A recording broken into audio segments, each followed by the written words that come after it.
บทที่23เข้าเรียนแล้วเชิญเข้ามาในเด้อ第23课上课了请进来吧句子ประโยคสำคัญฮอดเวลาเข้าเรียนแล้วใกล้上课了นักศึกษาที่อยู่ข้างนอกเชิญเข้ามาในห้อง外边的同学请进来吧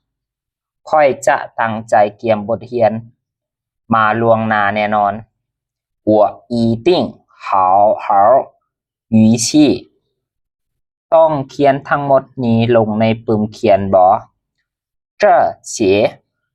都写在本子上吗ทุกคนเอาเวียกบ้านเมื่อวานนี้ส่งให้อาจารย์แหน่请大家把昨天的作业交给我第一部分ตอนที่หนึ่งสื่อ语คำศัพท์หนึ่งกายจุดๆละควรจุดๆแล้วหอดโมงจุดๆแล้วสองชู่ชี่ออกไปสามเจ๋ฮับสี่ต้าเจ้าทุกคนหาตาคำนำหน้ากรรมะแสดงถึงกิริยาบางอย่างที่บ่เฉพาะเจาะจง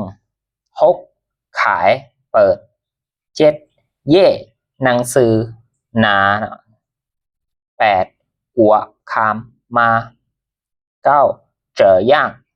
อย่างนี้แบบนี้สิบอีติ้งแน่นอน11好好อย่างดีในบทนี้หมายถึงอย่างตั้งใจ